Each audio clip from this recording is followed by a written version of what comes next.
Buenas noches, buenas tardes en realidad. Estamos con diferencias de horarios, acá es de noche, supongo que allá todavía debe haber un poco de luz de sol. Mi nombre es Teresita Domínguez, soy psicóloga, soy representante de la Sociedad Internacional de Ecopsicología para el Uruguay. Soy también directora del Centro de Ecopsicología del Uruguay y directora de la formación IES Training para Uruguay y, como en este caso, para algunas actividades intensivas como vamos a estar desarrollando en Lima, en Perú, la semana que viene, bien prontito. Un enorme saludo para todos, un agradecimiento muy grande a la Universidad Ricardo Palma de Lima, Perú, y también al Centro Peruano de Psicoterapia Integral, quienes me han invitado y nos han invitado a desarrollar esta videoconferencia y a llevar a cabo la formación en ecopsicología que daremos comienzo la semana que viene, como les decía. Lamento no verlos, me da mucha pena, qué bueno que estén allí, yo no poder verles las caras y no poder compartir. Voy a hacer lo posible para que esto sea enriquecido de todas formas. Agradezco también a los profesores que se encuentren presentes, a los alumnos, a Rodrigo, que ha trabajado un montón para todo esto. Y bueno, un poco empezar a contarles qué es la ecopsicología. La ecopsicología, estamos hablando del título de la conferencia, de esta videoconferencia, que es la ecopsicología, una forma diferente de hacer terapia. Entonces vamos a ir a ese tema, pero primero les quiero contar qué es la ecopsicología, porque esto es algo nuevo. Nuevo en algunos países, en Estados Unidos, que es donde comenzó en los años 80, ya lleva bastante tiempo. Esto se inició en el ámbito académico de Berkeley, California, en la Universidad de Hayward, que está cerca de San Francisco. Allí se reunía un grupo de psicólogos y algunos otros académicos también a pensar qué podía aportar la psicología a la problemática ecológica mundial que ya existía en aquel momento, ¿verdad? O sea que ya lleva bastante tiempo. Ellos, por supuesto, lo que encontraron es que la psicología es fundamental, ¿verdad? Porque toda esta problemática ecológica la estamos causando los seres humanos.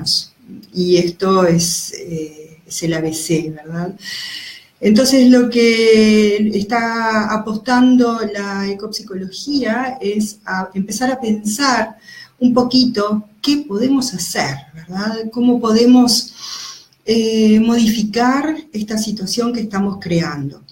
Para eso, lo que encuentra la ecopsicología es que lo más importante de todo es estar bien nosotros. ¿Qué es estar bien? Es toda una pregunta, ¿verdad? Y es a lo que nos dedicamos los psicólogos, ¿verdad? A tratar de que las personas estén, desarrollándose a sí mismas, ¿verdad? Pero bueno, quiero presentar también, perdón, pero tengo algunas anotaciones aquí abajo, quiero presentar también la International Ecopsychology Society, o Sociedad Internacional de Ecopsicología. Es una sociedad que lleva 12 años ya de existencia, que se formó gracias a Jorge Conesa Sevilla, que es un venezolano, pero que reside en los Estados Unidos desde hace mucho, mucho tiempo. Él se formó en los comienzos de la ecopsicología como académico, él es psicólogo, biólogo y semiólogo, y viendo que la ecopsicología necesitaba un empuje de llevar adelante acción, ¿verdad?, de no quedarnos solamente en el desarrollo académico, que tiene bastante, él resolvió convocar otros psicólogos para formar lo que en principio se llamó la Sociedad Europea de Ecopsicología, y allí entonces apareció Marcella Danon en Italia, juntos formaron esta sociedad, Allí convocaron a un congreso y allí empezamos a llegar, de Uruguay, de Grecia, más adelante de España. En fin, tenemos en este momento 12 representaciones ya formalizadas y representaciones en distintos países, ¿verdad?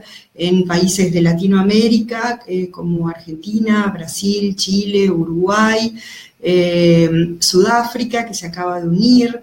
Tenemos en Europa, y en Estados Unidos también, en América también tenemos a México y a Puerto Rico, y también en Europa están España, Grecia e Italia. Y la linda sorpresa es que tenemos 3 candidatos. Uno de ellos es Perú, que se acaba de abrir su candidatura a partir de nuestro 6º congreso, realizado en Uruguay hace muy poquito tiempo atrás, donde estuvo Estuardo Yacoica con nosotros, y que junto con Alejandra Small estarán siendo representantes para Perú, luego de un proceso de 2 años, que es el tiempo que toma a la representación, al representante ser incluido oficialmente. Entonces, nuestra sociedad se armó con esta intención de llevar la ecopsicología a la acción, de no quedarnos solamente con el desarrollo teórico, que si bien es muy importante, creemos mucho que hay que hacerlo, ¿verdad? También es necesario que trabajemos. ¿Y cómo lo hacemos? La ecopsicología no es solamente para psicólogos. Esto es muy interesante y esto ya viene desde el comienzo, pensado como un gran sombrero debajo del cual tenemos la posibilidad de que se desarrollen distintos niveles del quehacer humano. Nos interesa todo el quehacer humano. Todo el quehacer humano porque todos estamos de alguna forma impactando en la naturaleza. Vamos a ir a las preguntas en un ratito, les voy a contar un poquito más. Entonces en un rato las voy a mirar, así que manden, en un rato miro las preguntas. Lo que nos interesa es que todo el quehacer humano llegue, pero los que trabajamos en los cursos de formación, ¿verdad? Somos todos psicólogos. Entonces, la Sociedad Internacional de Ecopsicología lo que ha desarrollado es un curso de formación que también es terapéutico, y esto es una innovación, ¿verdad? Porque damos un curso de formación con el objetivo de que las personas que atraviesan este curso de formación formen dentro de sí lo que llamamos el eco-self. Es el ser ecológico, unido a todo. Es un trabajo grande y por ahí es un comienzo a partir de la formación, ¿verdad? No vamos a darnos el honor de decir que a partir de nuestra formación ustedes ya van a tener el eco-self armado, ¿verdad? Esto sería poco lógico. Solamente que damos la oportunidad de comenzar a pensar en esa dirección, de comenzar a sentir, de comenzar a trabajarlo, ¿verdad? Entonces, la psicología y la ecología se unen aquí para formar una fuerza que es la ecopsicología, donde vemos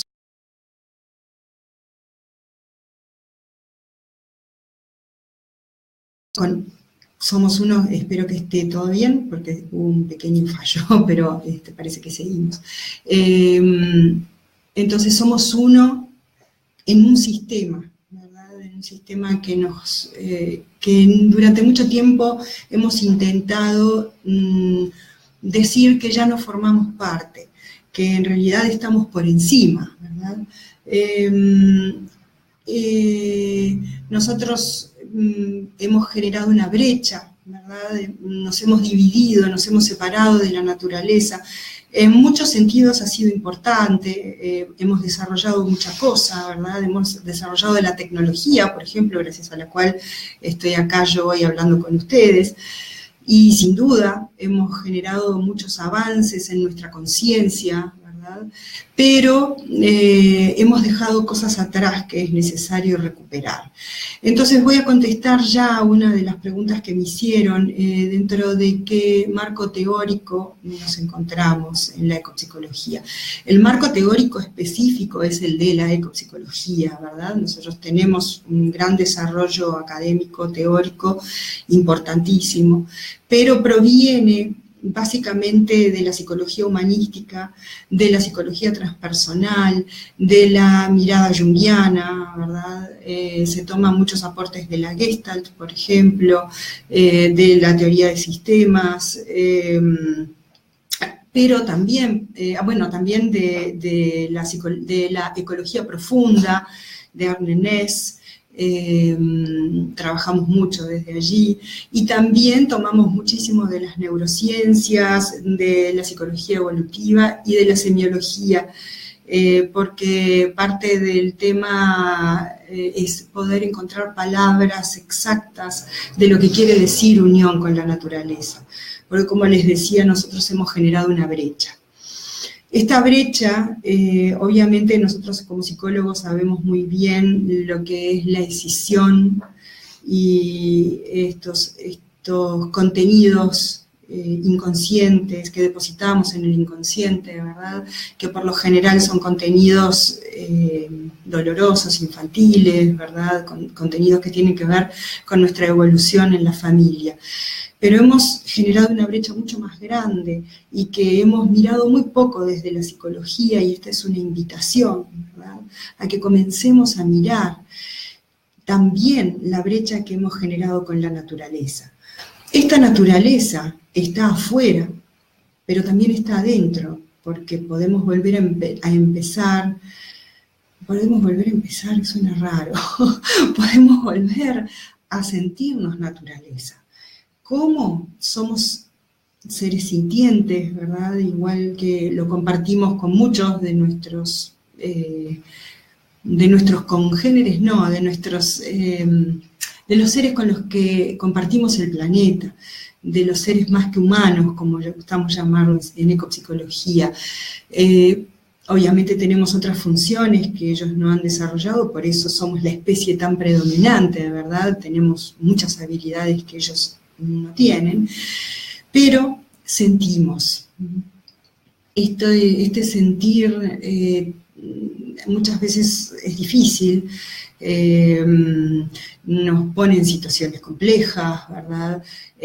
Sentir implica también sentir dolor, implica sentir cosas que no sé cómo poner en juego, ¿verdad? Y cuando limitamos y generamos una brecha con nuestro sentir, nos desvitalizamos, por lo general.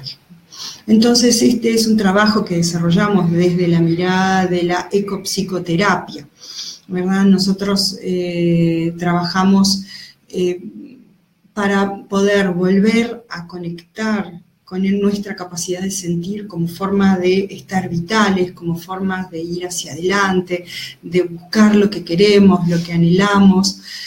Y eso que tiene que ver con la ecología, muchísimo, muchísimo, porque la gran problemática ecológica hoy en día está generada por el enorme consumo que los seres humanos estamos habituados a realizar. Entonces, ¿qué tiene que ver el consumo con la capacidad de sentir? A ver, lo podemos pensar que en este momento se los estarían preguntando a ustedes, lamentablemente no puedo. Entonces, lo voy a plantear directamente, ¿no? La capacidad de sentir nos pone plenos, nos pone a disfrutar, nos pone a desarrollar cosas. Cuando estamos desinflados, cuando hemos perdido nuestra capacidad de sentir, cuando no encontramos adentro la pasión por la vida, la tenemos que buscar afuera. Y cuando la buscamos afuera, nuestra cultura nos provee una enorme cantidad de objetos deseables, de distracciones, en fin, Ustedes saben a lo que me refiero, ¿verdad? Enorme cantidad de variedad de cosas que podemos ir a comprar, que nos llenan ese espacio vacío por un ratito. Y luego hay que volver a comprar. Y esto es interminable. Una persona que está vitalizada, una persona que está sintiendo, no necesita ir a comprar para satisfacer su vacío, lo llena desde adentro. Entonces, eso es a lo que apostamos desde la ecopsicoterapia. Obviamente también trabajamos todo tipo de fobias, también el reencuentro con la naturaleza genera una muy maravillosa tendencia a la trascendencia, que es natural en el ser humano y que esperamos que cada vez más podamos encontrar sin necesidad de convertirlo ni en una religión ni en una cuestión espiritual. La ecopsicología no tiene nada de camino espiritual, no es un camino espiritual, es una perspectiva psicológica. Voy a ir a las preguntas porque tengo miedo que se me empiecen a borrar. ¿Qué técnicas son las más utilizadas en la ecopsicología? Bueno, nosotros estamos construyendo todavía, ¿verdad? La ecopsicología, lo bueno que tiene, y yo lo planteo como algo bueno, es que es una fuerza en construcción, no está acabada. Y esto es muy importante, porque es una invitación a todos a seguirnos pensando, ¿verdad? La mente humana, la psique humana es enorme, es inabarcable. Entonces, hay tanto para descubrir todavía. Por ejemplo, Jung planteó el inconsciente colectivo, lo cual fue algo choqueante, pero antes Freud había planteado el inconsciente. Entonces, cada uno de esos planteos generó una apertura, una sorpresa, una nueva visión. Ahora nosotros estamos planteando que el inconsciente colectivo en realidad va más allá, que es el inconsciente ecológico, estamos unidos a todo lo que está sucediendo en la naturaleza. Entonces, todo esto está para ser creado todavía, y los estoy invitando a crear. No pensemos que la psicología está terminada, para nada. Entonces, de alguna forma, lo que nosotros estamos viendo es que hace falta todavía, si bien nosotros tenemos un curso de formación ya armado, ¿verdad? Tenemos una profundización ya armada y que pronto va a ser lanzada en Uruguay, así como está ya funcionando en Brasil, por ejemplo, a nivel universitario. También estamos desarrollando la ecopsicoterapia. La ecopsicoterapia en sí se piensa muchas veces como una propuesta fuera del consultorio. Y sí, también es fuera del consultorio. No es solamente fuera del consultorio. Nosotros, yo personalmente trabajo dentro del consultorio con la mirada de la ecopsicoterapia. ¿Por qué? Porque estoy mirando cómo la persona está con respecto a la naturaleza y con respecto a su naturaleza. Entonces, las técnicas de trabajo son muchas, dependiendo de la situación que quiera abordar, ¿verdad? Nosotros estamos creando y estamos en dirección de proponer a la ecopsicoterapia como una corriente de trabajo en sí. Todavía no la es, esto es importante aclarar. La ecopsicología es una perspectiva de la psicología, pero la ecopsicoterapia todavía está en proceso de ser reconocida como una corriente de psicoterapia más. Para esto estamos trabajando dentro de la International Ecopsychology Society. De hecho tuvimos una mesa redonda donde hubieron interesantes aportes y donde hubo debate, y bueno, y estamos construyendo, ¿verdad? No queremos delimitarla todavía porque queremos ver cómo cada uno está trabajando. Yo trabajo de una manera, en Brasil el representante brasileño trabaja de otra, ¿verdad? Pero es más, la ecopsicoterapia no se limita solamente al trabajo psicoterapéutico con el cliente o paciente, ¿verdad? Sino que también se aborda mucho desde el grupo, desde la sociedad, desde el curso de formación. ¿Por qué? Porque creemos mucho en que, por ejemplo, una persona que está con un deseo en su corazón, que quiere llevar adelante alguna tarea y no sabe qué, y no se anima, ¿verdad? Creemos que es psicoterapéutico que una persona logre desarrollar un proyecto que la haga súper feliz de hacerlo y que a la vez sea lo que está dando al planeta, al mundo, a la sociedad, para una mejora general. ¿Cómo trabaja la ecopsicología la depresión y la ansiedad? Bueno, interesante. A ver, la ecopsicología tiene muchas herramientas, ¿verdad? Nosotros te contamos justamente con la posibilidad de trabajar fuera de la naturaleza, fuera en la naturaleza, ¿verdad? He tenido algunos ejemplos de depresión donde, a ver, estoy recordando el ejemplo de un hombre con tendencia depresiva, ¿verdad? Que por lo general sucede ante demandas muy grandes que la vida le pone. No está siempre deprimido, pero hay momentos en que incluso ha llegado a necesitar medicación. Durante un buen tiempo trabajamos en un espacio abierto, que esto es todo un tema, ¿verdad? Porque es necesario encontrar espacios donde la persona se sienta a salvo, ¿verdad? Tan a salvo como dentro del consultorio, entonces hace falta un nivel de privacidad que es difícil de encontrar de pronto en el espacio exterior. Pero bueno, con él estuvimos trabajando un buen tiempo y él tenía algo muy particular con la mirada. Algo muy particular digo porque le costaba mucho cerrar los ojos, por ejemplo, y su mirada quedaba fijada en mí como terapeuta, lo cual era bastante difícil de sostener. Si bien no soy una persona que me sea difícil sostener la mirada, yo veía algo en su mirada que no terminaba de poder definir. Y el lugar donde estábamos trabajando estaba en un cerro, por lo tanto tenía una hermosa vista a la puesta de sol, y justo era la hora a la que él llegaba. Y coincidentemente se asocia, ¿verdad?, la depresión con la puesta de sol.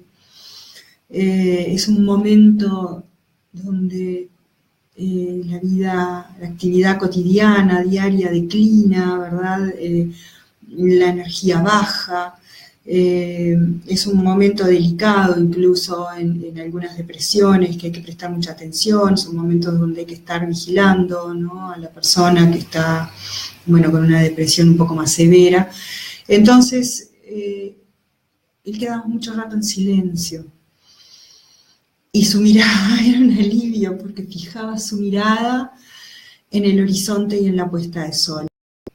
A partir de ahí, él empezó a generar algo que fue fascinante de ver, porque ¿qué sucede? La depresión es desde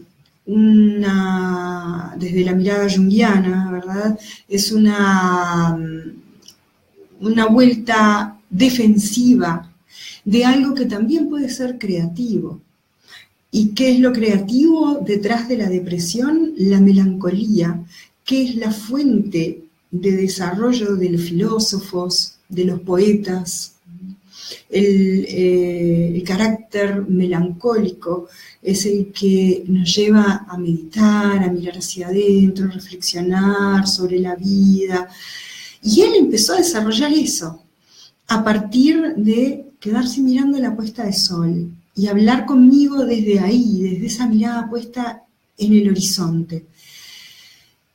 Empezó a escribir poesía, empezó a escribir, a relacionarse con la música y a poder canalizar toda esa depresión en algo creativo que después se manifestó en su vida concreta, con una relación con una mujer, que, bueno, que siguen hasta hoy en día, ¿verdad? Entonces, eso fue una mirada muy interesante.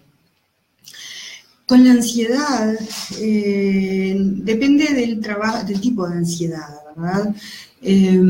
Hay algunos casos que he tenido con crisis de pánico, en específico, y hemos hecho algunas experiencias bien fuertes e interesantes, como por ejemplo a una persona que le tiene mucho miedo a la oscuridad, simplemente la llevé a la oscuridad.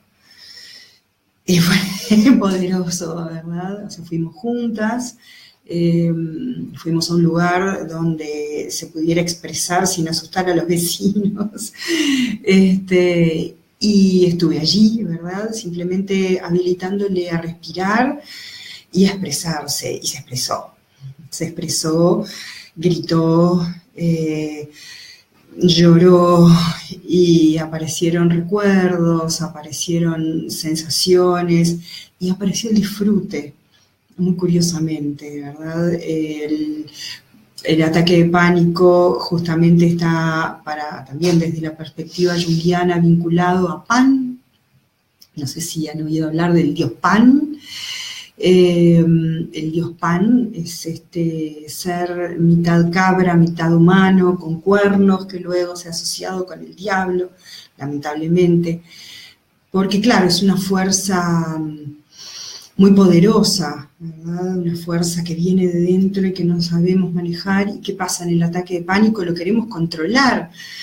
Y nuestro pequeño yo, frente a esa fuerza tan poderosa de la naturaleza interna, no puede con el pánico. Entonces, el simple trabajo de dejar expresar a la persona, de que pueda gritar y decir y sacar, continentada, ¿verdad?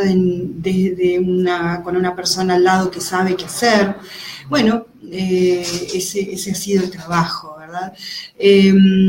Luego hay otros trastornos de ansiedad que son un poco más difíciles, ya que estoy trabajando, por ejemplo, el tema con los vicios, ¿no? En sí, las adicciones, también se pueden abordar desde la ecopsicología con algunas experiencias que son muy potentes, tomadas de algunas tradiciones nativas y adaptadas a la ecopsicología, porque este es otro de los marcos desde donde nosotros nos movemos, ¿verdad?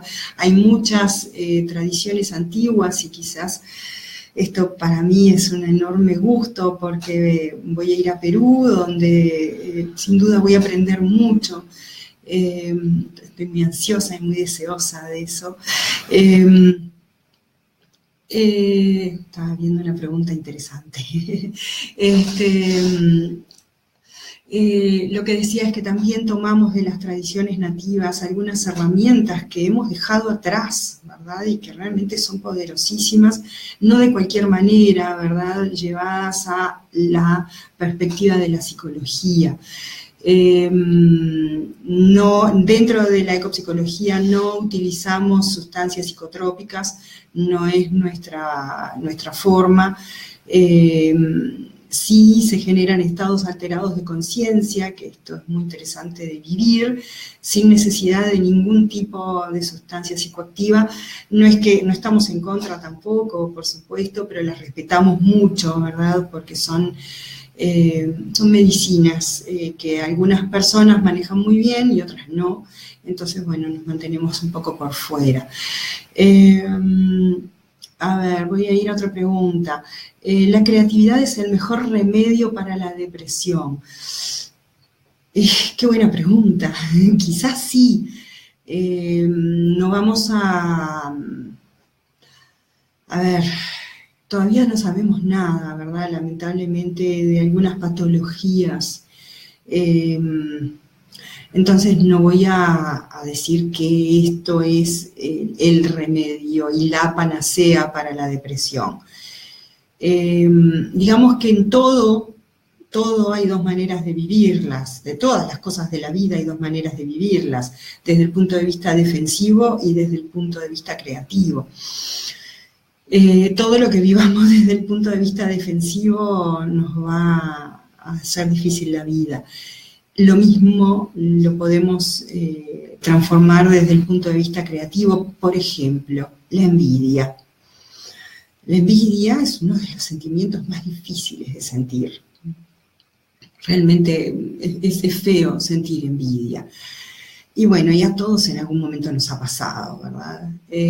Sin embargo, la envidia puede ser transformada en algo creativo. Por ejemplo, en un motor, yo quiero eso que esa persona tiene, me pongo en marcha y lo hago, y voy para adelante, ¿verdad? Entonces lo creativo nos pone en marcha. Lo defensivo nos deja para adentro, nos deja guardados, nos deja sintiéndonos mal, nos daña, ¿verdad? Y ese es el trabajo psicológico, ¿verdad?, que podemos realizar desde cualquier perspectiva de la psicología. Si soy ecotuner, ¿con qué herramientas psicológicas contaría y con qué grupos podría trabajar? Bien, como ecotuner, lo que nosotros estamos proponiendo es una formación básica en ecopsicología.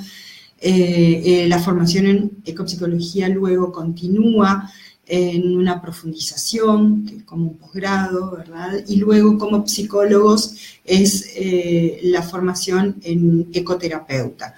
Para ser ecopsicoterapeuta, para ser ecopsicoterapeuta hay que pasar por los 3 niveles, ¿verdad?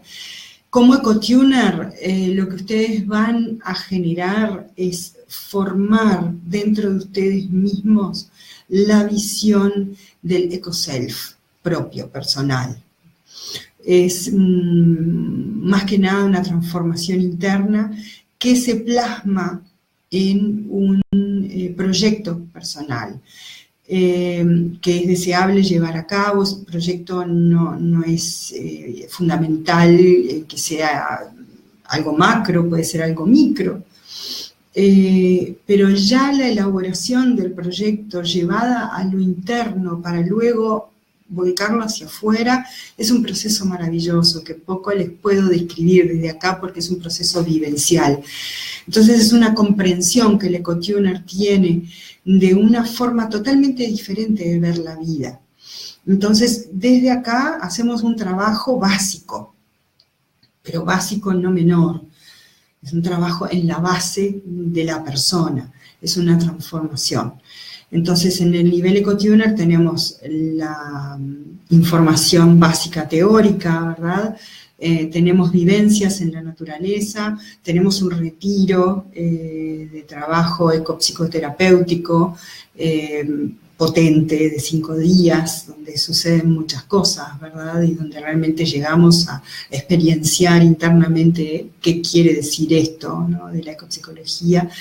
Y tenemos el desarrollo de un proyecto para no dejar todo en el nivel de las ideas, para llevar a la acción, en algo pequeño o en algo grande, depende de lo que cada uno tenga el impulso. Entonces tenemos personas que simplemente han desarrollado una poesía, o una señora que es farmacéutica, que es la segunda vez que hizo ya la formación con nosotros y no la quiere dejar, quiere la tercera. Ya le estamos diciendo, bueno, esperá para la profundización. Ella desarrolló una visión interior que la plasma en su jardín. Y también llevó a su farmacia productos naturales, ¿verdad? Bueno, estas son cosas, pero también tenemos una persona que está desarrollando toda una forma de trabajo desde la educación física, que posiblemente se termine gestando un curso de formación desde ahí. Entonces, depende, ¿verdad? Y los grupos con los que se pueda trabajar, bueno, la formación va orientada a la profesión que cada uno tiene. Si una persona es farmacéutica, no va a estar habilitada a trabajar con grupos. Si una persona ya es psicólogo, ¿verdad?, y ya está trabajando con grupos, esto le va a dar una herramienta nueva y una visión nueva. A ver, ¿cuáles técnicas en concreto se utilizan desde la ecopsicología para trabajar el consumo de sustancias psicoactivas? Lo que nosotros trabajamos es el abuso, ¿verdad?, de sustancias psicoactivas. Entonces, lo que vemos, nuestra propuesta es que a las personas les falta un sentido en la vida, ¿verdad? Y la naturaleza está llena de sentido. Entonces, en particular, lo que hacemos es generar experiencias fuertes, ¿no? Porque una persona que está en el consumo, en el abuso de sustancias psicoactivas, más que nada de drogas o de alcohol, ¿verdad? O sea, yo diferencio las medicinas psicoactivas como el ayahuasca, el peyote, etcétera, que tienen otro propósito del consumo abusivo, ¿verdad? Entonces, lo que hacemos es llevarlas a vivir experiencias fuertes, continentadas, cuidadas por el grupo, vivencias fuertes como pasar, por ejemplo, en soledad, una o más de una noche en la naturaleza, en un espacio donde no se pueden ir. A ver, poder pueden, ¿verdad? Nadie está preso allí, pero se tienen que quedar, nosotros estamos en la vuelta, estamos cerca, sosteniendo la presencia de alguna forma, pero los hacemos pasar experiencias intensas. Y ha dado resultado, ha sido bueno. ¿Quién es el fundador de la ecopsicología y en qué país partió esta corriente? Aclaro, no es una corriente, es una perspectiva, surgió en Estados Unidos en la década de los 80, bueno, repito, en el ámbito académico de Berkeley, California, en la Universidad de Hayward, y los fundadores fueron, qué horrible, Theodore Roszak, por suerte los tengo anotados, a veces se me van los nombres, Theodore Roszak, Ralph Metzner, Robert Greenway y varios más, Marian Gómez, bueno, hubieron varios, ¿verdad?, que se reunían, justamente este era el grupo que se reunía en la universidad para pensar qué podía aportar la psicología a la problemática ecológica mundial. Hay mucho texto, hay mucho libro, lamentablemente todo en inglés, y aún no hemos generado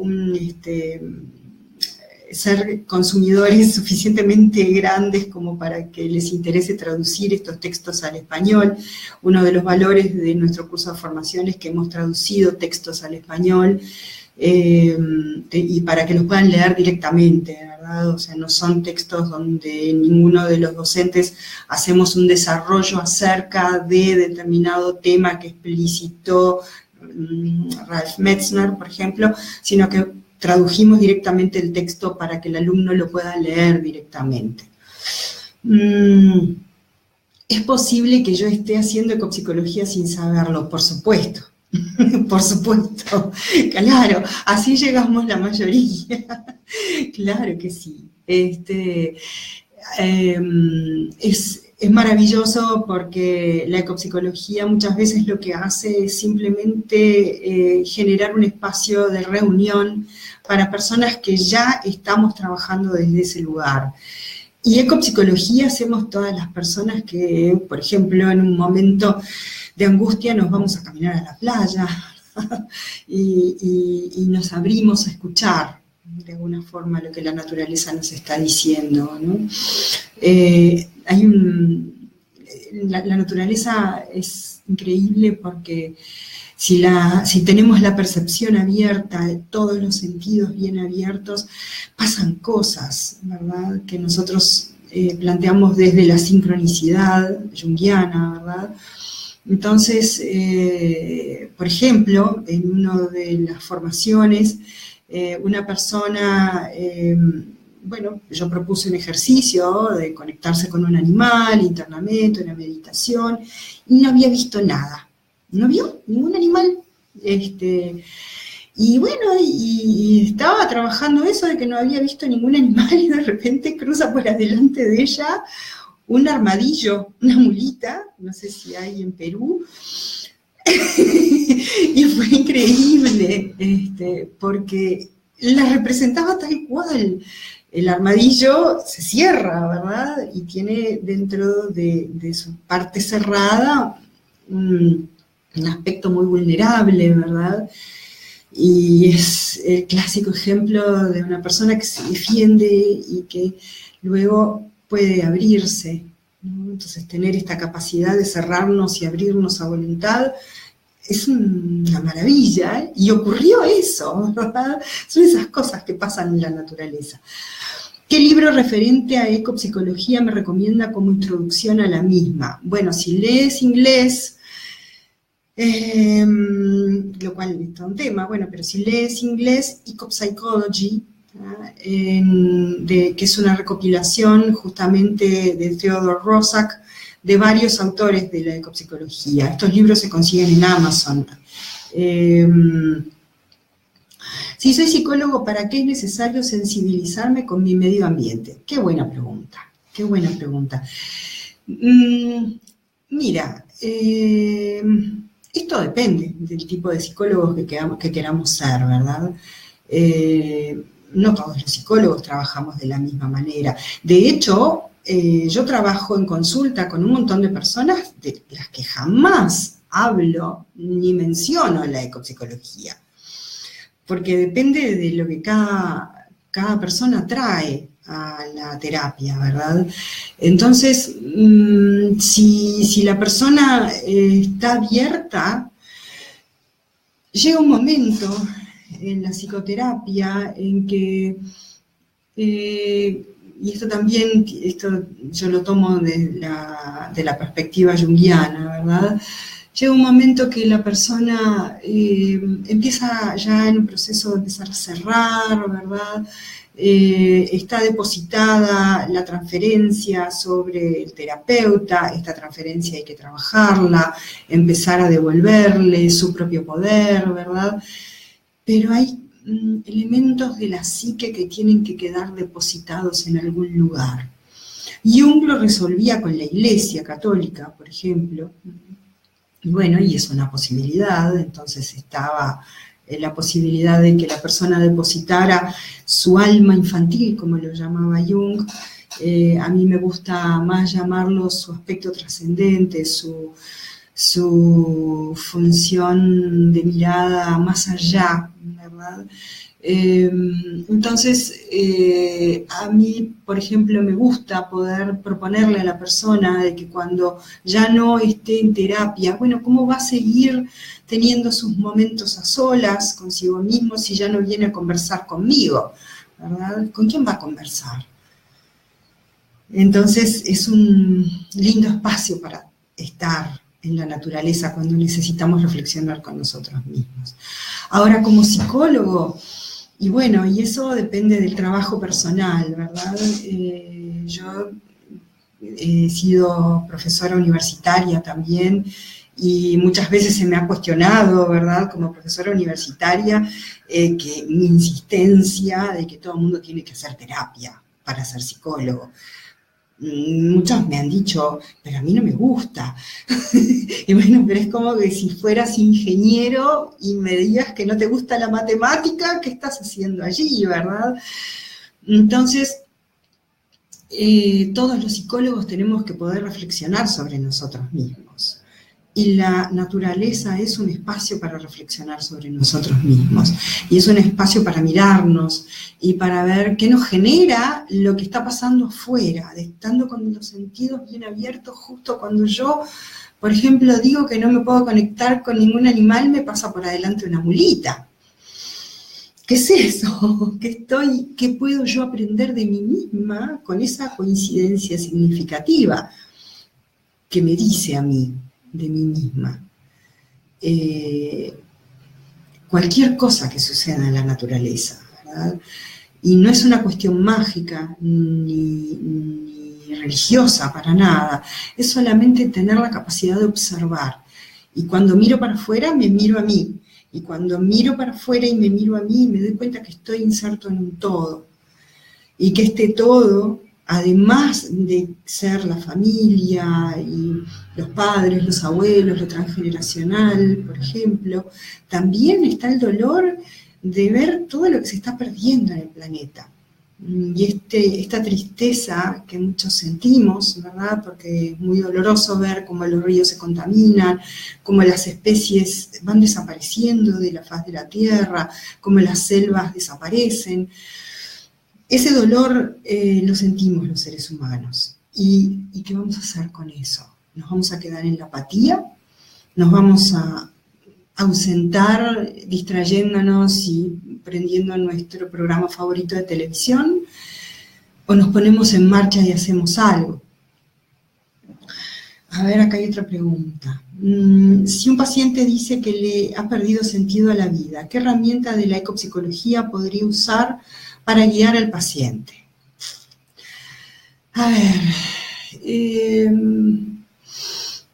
sí, bueno, estoy pensando, ¿verdad? Porque no es tan sencillo. Si un paciente viene y me dice una cosa así, primero que nada, bueno, presto atención a otras cosas más de la técnica psicológica que hay que prestar atención, ¿no?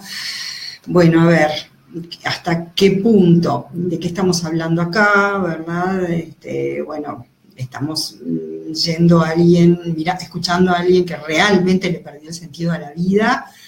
Entonces, bueno, paro mis antenas y bueno, hago una red familiar y estoy atento, ¿no? Ya sabemos de lo que estoy hablando.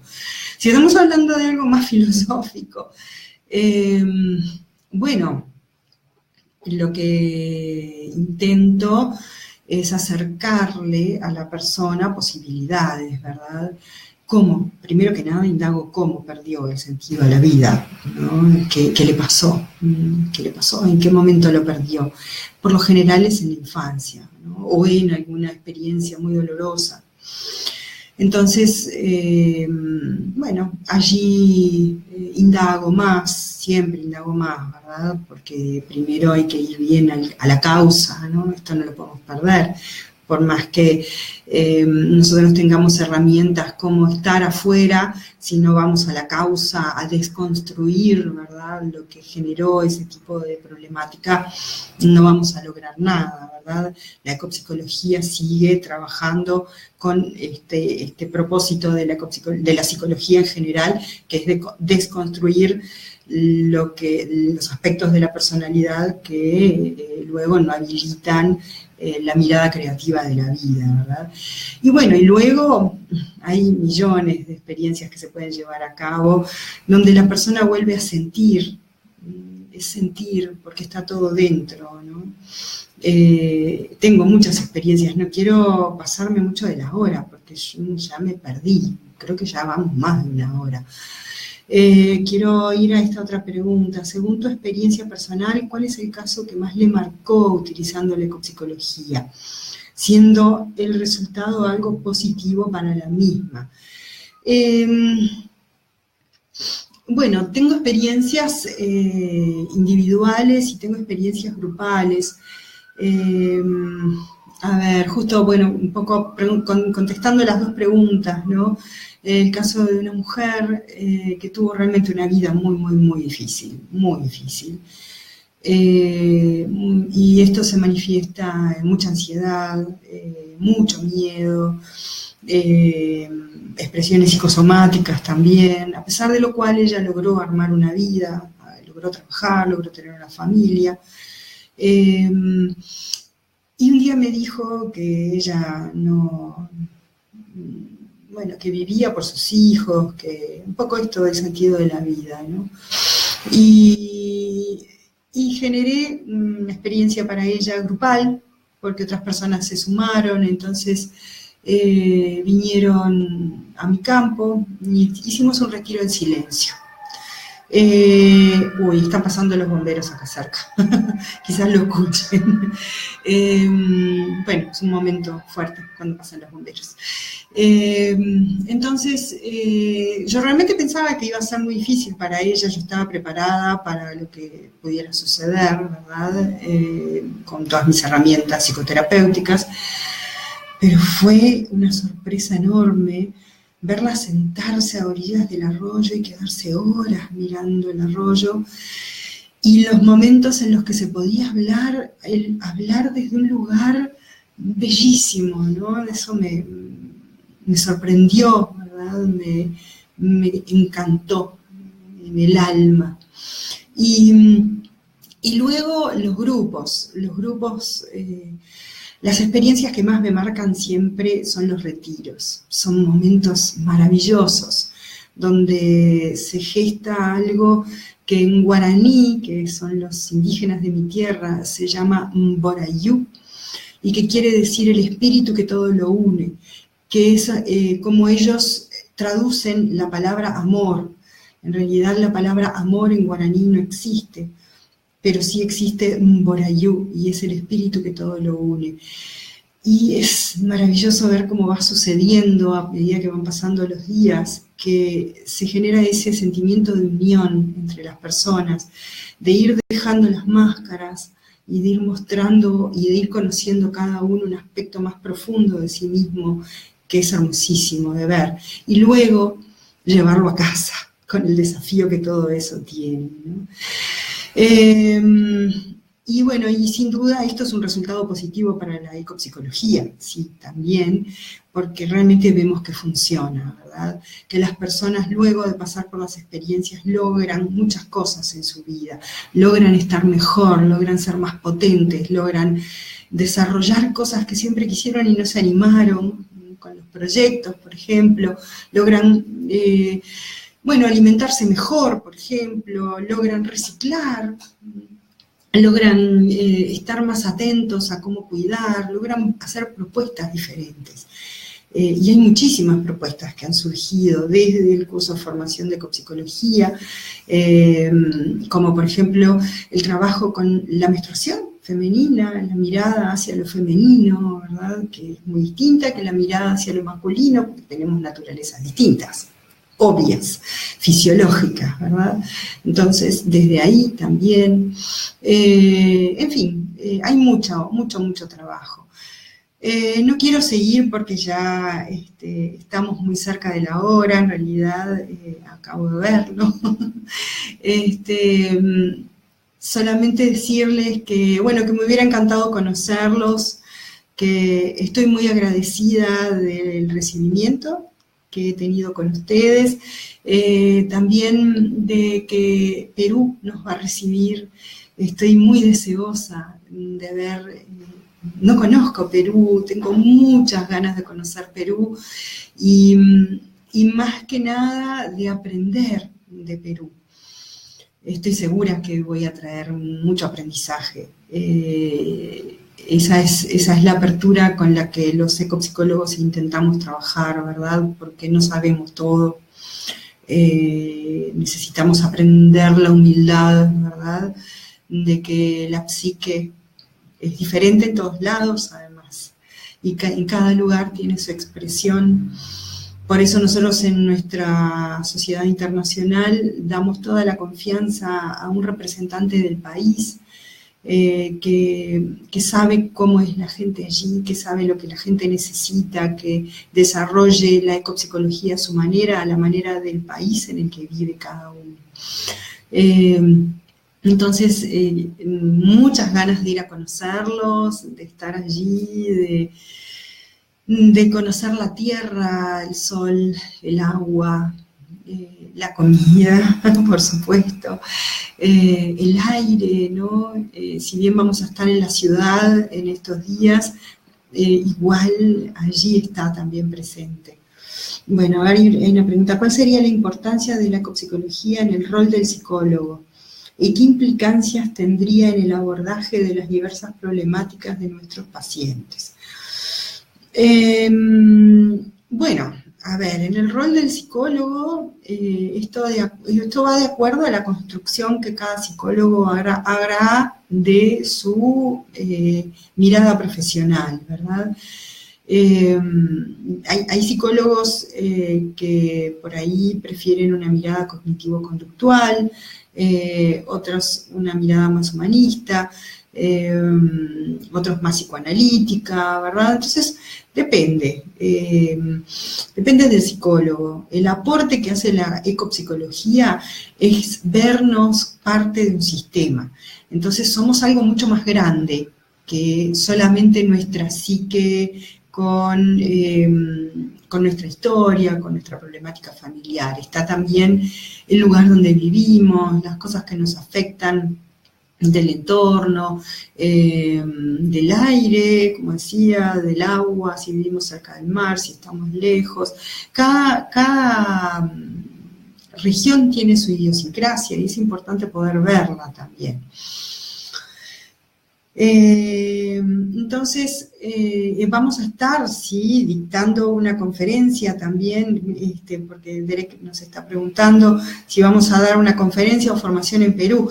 Vamos a estar dictando una conferencia, en realidad es una invitación que tenemos para el congreso que se está desarrollando en Perú sobre psicoterapia. Tenemos una invitación para dar una conferencia personalmente allí, que la vamos a estar dando con mi colega Ana Luisa Díaz Trías, quien va a estar conmigo dictando este tramo de la formación. Y vamos a estar dando la formación 5 días intensiva, son 5 días fuertes, desde el 28 al 2, desde el 28 de octubre al 2 de noviembre en Lima, Perú. Así que si les interesa, acérquense al Centro Peruano de Psicoterapia Integral, que allí les van a informar todo lo concerniente a esta formación. Esta formación además es en 2 tramos. Es esta parte que es la teórico-vivencial y de proyecto, es un concentrado potente. Y luego el segundo tramo lo vamos a estar dando en mayo, con mi colega argentino Ezequiel Álvarez Vega. Con él vamos a estar haciendo la inmersión en la naturaleza, que es este retiro ecopsicoterapéutico. Así que los espero en la conferencia del Congreso. También averigüen, porque lamentablemente no me acuerdo bien los lugares, averigüen en el Centro Peruano de Psicoterapia Integral, que ellos les van a informar bien, días, horas, de todo. Y los espero en el curso de formación. Bueno, un enorme abrazo desde Uruguay. Es increíble estar hablando con ustedes desde acá. Y gracias por las preguntas, gracias por escucharme. Quiero mucho estar ahí, quiero mucho el país peruano y un enorme deseo de conocerlos. Hasta pronto. Chao.